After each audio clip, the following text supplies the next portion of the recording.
Hello વિદ્યાર્થી મિત્રો, કેમ છો? હું મહેન્દ્ર દોડિયા મારી ચેનલમાં આપનું હાર્દિક સ્વાગત કરું છું. આપણે જોતા હતા આંકડાશાસ્ત્ર ચેપ્ટર.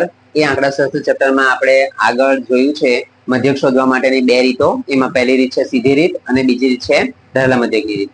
હવે આ ત્રીજી રીત છે પદ વિચલનની રીત, જેના દાખલા બોર્ડની પરીક્ષામાં પૂછાય જ છે, બરાબર? તો આ પદ વિચલનની રીત જોઈએ તો એમાં સૂત્ર આપેલું છે કે મધ્યક x બાર બરાબર a plus sigma fi ui છેદમાં સિગ્મા fi ગુણ્યા h ઇન્ટુ h, બરાબર? તો એ એટલે શું આવે? તો કે શૂન્યની સામેની મધ્ય કિંમત. આપણે જે દાખલા ગણીશું તેમાં શૂન્યની સામે xi ના ખાનામાં જે હશે તેને શું કહેવાશે? a કહેવાશે, બરાબર? ત્યાર પછી આવૃત્તિ fi ને આવૃત્તિ વડે દર્શાવીએ. આગળ આપણે ધારેલા મધ્યકની રીતમાં પણ આપણે જોયું છે તે પ્રમાણે. ત્યાર પછી ui એટલે શું આવશે કે xi માઇનસ a અને છેદમાં h, બરાબર? એ દાખલા આવે ત્યારે આપણે જોઈશું, બરાબર છે? ત્યાર પછી સિગ્મા fi એટલે શું થશે? તો આવૃત્તિ, આપણને જે આવૃત્તિ આપેલી હશે તે આવૃત્તિનો કુલ સરવાળો, બરાબર? અને ત્યાર પછી h એટલે આપણને શું આપેલ છે? વર્ગ લંબાઈ.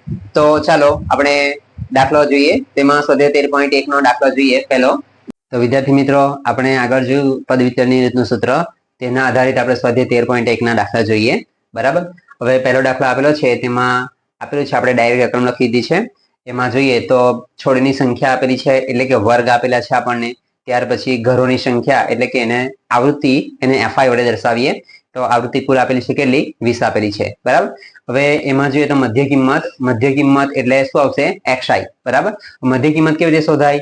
જે આપણને વર્ગ આપેલો છે એને કે શું કહેવાય કે અધર અને ઉર્ધ્વ સીમા. તો અધર સીમા અને ઉર્ધ્વ સીમાનો સરવાળો કરીએ અને એના અડધા અથવા એને 2 વડે ભાગાકાર કરીએ તો પણ આવી જાય, બરાબર? તો 0 ને 2 એટલે 2 રૂપિયા. તો 2 ના અડધા કેટલા થશે?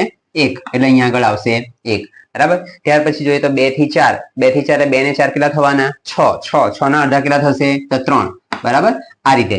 ત્યાર પછી જોઈએ તો 4 ને 6 તો 4 ને 6 થવાના 10, 10 ના અડધા કેટલા થશે? 5, બરાબર? જો હવે આ રીતે બધી મધ્ય કિંમત શોધવાની હોય છે, પણ આપણે એક શોર્ટકટ હજુ જોઈએ. તો શું થશે કે પહેલી મધ્ય કિંમત આપણે શોધી કાઢવાની, પછી ત્યાર પછી બધા વચ્ચે ઊભી ગેપ જોઈ લેવાની, કેટલાની ગેપ છે તે, બરાબર? તો 0 ની નીચે 2 આપેલા છે એટલે 2 ની ગેપ થવાની. ત્યાર પછી 2 માં 2 ઉમેરે તો 4 ને 2 6 ને 2 8 ને 2 10 ને 2 12, એટલે આ બધા વચ્ચે જે ગેપ આપેલી છે તે કેટલાની છે? 2 2 ની, બરાબર? બધા વચ્ચે 2 2 ની ગેપ છે. તો જે પહેલી મધ્ય કિંમત શોધીએ તેમાં 2 2 ઉમેરતા જાવ એટલે ઓટોમેટિક બધાનો જવાબ આવી જાય, બરાબર? જોઈએ તો શું થશે? તો 1 ને 2 3 ને 2 5, 5 માં 2 ઉમેરતા થશે કેટલા? 7, 7 ને 2 થશે 9, 9 ને 2 થશે 11, 11 ને 2 13, બરાબર? ત્યાર પછી બાજુમાં ખાનું બનાવીએ. શેનું ખાનું આવશે? ui નું ખાનું. મધ્યક શોધવાનું છે એટલે બાજુમાં ચોથું ખાનું આવવાનું ui નું ખાનું. ui નું ખાનું કેવી રીતે આવશે કે આમાં જે આવૃત્તિના ખાનામાં એટલે fi ના ખાનામાં જોવાનું, બરાબર? એ fi ના ખાનામાં જે સૌથી મોટી આવૃત્તિ, fi માં જે સૌથી મોટી આવૃત્તિ કેટલી આપેલી છે આપણને? 6. તો 6 અહીંયા આગળ 6 ની સામે લખીએ આપણે 0 લખવાના. જોજો ફરીથી વિદ્યાર્થી મિત્રો, ui નું ખાનું કેવી રીતે બનાવીશું કે fi ના ખાનામાં જોવાનું. એ fi ના ખાનામાં જે સૌથી મોટી આવૃત્તિ હોય એની સામે લખવાના 0. 0 લખીએ ત્યાર પછી ઉપર આવશે કેટલા? તો -1, -2, -3, -4. પદ વિચલનની રીતમાં દરેક વખતે આ જ રીતે આવશે. એ સૂત્ર પરથી છે, તે સૂત્ર પરથી કેવી રીતે થાય તે આગળ બતાવીશું તમને. પણ 0 ત્યાર પછી ઉપર માઇનસ જ આવશે દરેક દાખલામાં, એટલે -1, -2, -3, -4, નીચે આવશે 1 અને 2, બરાબર? હવે ફરી પાછું કે એ બીજી વસ્તુ છે આ રીતે કે જો કે આપણે લખેલું છે કે સૌથી મોટી આવૃત્તિની સામે અહીંયા આગળ 0 લખેલી છે. એ 0 તમે fi માં કોઈ પણની સામે 0 લખો ને તો પણ તમારો જવાબ આવી જશે. ટૂંકમાં ધ્યાન એટલું રાખવાનું કે 0 તમે ગમે ત્યાં આગળ લખો ત્યાં ઉપર આ જ રીતે આવશે કે -1, -2, -3, -4, નીચે 1 2 3 4 આપેલું હોય તો, બરાબર છે? ત્યાર પછી આપણે fi અને ui નો ગુણાકાર કરીએ. fi ui માં 1 ને 4, -4 છે એટલે થશે કેટલા? 1 ગુણ્યા 4 એટલે -4. ત્યાર પછી 2 ગુણ્યા 3 એટલે -6. ત્યાર પછી 2 એકુ 2, ત્યાર પછી 5 એકુ 5, ત્યાર પછી 0, ફરી પાછા 2 એકુ 2 અને છેલ્લે 3 દુ 6, બરાબર? હવે આગળના પેલા ધારેલા મધ્યકની રીતમાં જોયું તે પ્રમાણે કે 0 ની ઉપર શું આવશે? દરેક વખતે માઇનસ જ આવશે અને 0 ની નીચે પ્લસ જ આવશે. હવે ઉપરને જે માઇનસ છે તેનો સરવાળો કરીએ આપણે તો કેટલા થશે? 4 ને 6 10, 12 ને 5 17, એટલે આવશે કેટલા? અહીંયા આગળ માઇનસ નો સરવાળો 17. અને પ્લસ નો જોઈએ તો 6 ને 2 થવાના કેટલા? 8. 8 શું થશે? આપણા પ્લસ હશે. હવે ધારેલા મધ્યકની રીતની જેમ જ અહીંયા 1 પ્લસ 0 ની ઉપર માઇનસ જ આવે, 0 ની નીચે શું આવશે? પ્લસ જ આવે. તો 1 માઇનસ ને 1 પ્લસ દરેક વખતે આવશે. 17 માંથી 8 બાદ કરીએ તો કેટલા રહેશે? અહીંયા આગળ 17 માંથી 8 જાય તો 9, અને તે પણ રહેશે કેવા? માઇનસ, બરાબર. એટલે કે આપણા સિગ્મા FIUI એ આવી ગયા આપણા કેવા -9 આવે, બરાબર. આગળ સૂત્ર લખીએ. તો વિદ્યાર્થી મિત્રો સૂત્ર લખીએ આપણે. હવે એમાં આપેલું છે તેમાં જો કે આપણને જે કોષ્ટક આપેલ છે તેમાં એ એટલે જોવાનું તમારે શૂન્યની સામે xi ના ખાનામાં જોવાનું. તો શૂન્યની સામે xi ના ખાનામાં જોશો ને તો એ બરાબર આપેલા છે કેટલા 9 મધ્ય કિંમતના ખાનામાં, બરાબર. ત્યાર પછી સિગ્મા FIUI એટલે આપણે જે FIUI નું ખાનું બનાવેલું છે તેનો જવાબ જોવાનો. એના જવાબમાં આપેલા છે આપણને -9 આપેલા છે, બરાબર. ત્યાર પછી સિગ્મા FI એટલે આવૃત્તિનો સરવાળો કુલ કેટલો આપેલો છે આપણને 20 આપેલો છે.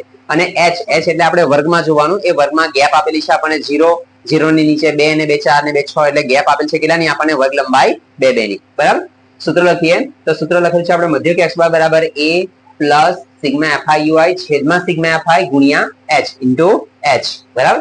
આગળ સૂત્ર લખીએ. આ સૂત્રમાં કિંમત મૂકીએ તો એ બરાબર આપેલા છે આપણને 9 પ્લસ સિગ્મા FIUI આપેલા છે આપણને -9 ના છેદમાં સિગ્મા FI એટલે આપેલા છે આપણને 20 અને h ની કિંમત આપેલી છે આપણને 2, બરાબર. જો અહીંયા આગળ શું થશે 9 પ્લસ -9 ના છેદમાં 20 ગુણ્યા 2. હવે શું થાય તો આ 9 જે આપેલા છે તેને બેઠા જ લખવાના, બરાબર. હવે FIUI આપણને જ્યારે માઇનસ આપેલું હોય ત્યારે પહેલી વખત આપણે માઇનસ લખી દેવાનું અને બીજી વખત ડાયરેક્ટ પ્લસ માઇનસ શું થશે અહીંયા આગળ માઇનસ એટલે ડાયરેક્ટ આપણે લખી દેવાનું માઇનસ. હવે આનું જે પહેલા થતું હોય તે ગુણાકાર ભાગાકાર જે થતું હોય તે કરી દેવાનું. તો શું થશે અહીંયા 2 ના ઘડિયામાં 10 લખીએ શું થશે 2 10 20, બરાબર. તો 2 ને 2 ઉડી જાય, બરાબર. તો ઉપર રહેવાના આપણા 9 અને નીચે રહેશે 10, બરાબર. તો શું થશે 9 ના છેદમાં 10 9 ના છેદમાં 10 એટલે શું થવાનું 9 માઇનસ, બરાબર. 9 ના છેદમાં 10 એટલે 9 લખીએ અને નીચે એક શૂન્ય છે આપણે એક પોઈન્ટ જમણી બાજુથી કાપીએ એટલે શું થશે અહીંયા આગળ પોઈન્ટ આવે એટલે શું થશે જવાબ આવશે 0.9, બરાબર. 9 માઇનસ 0.9. જોજો હવે બાદ બાકી કરીએ આપણે તો 9.0 અને માઇનસ કરવાના છે આપણે 0.9, બરાબર. શું થશે આ બાજુ 10 અને આ બાજુ આવશે કેટલા 8. 10 માંથી 9 જાય તે પોઈન્ટ ના પોઈન્ટ 8 ના 8 એટલે જવાબ આવશે કેટલા 8.1. તો અહીંયા આગળ મધ્યક x બાર બરાબર x બાર નો જવાબ આવી ગયો આપણો કેટલા આવે તો 8.1, બરાબર. જોઈ લેવું, નોંધ કરી દેજો. ત્યાર પછી જોઈએ આપણે આગળનો દાખલો જોઈએ. એનો જવાબ આવતો છે આપણા x બાર બરાબર 8.1 આવતો છે. તો આગળનો દાખલો હવે જોઈએ આપણે.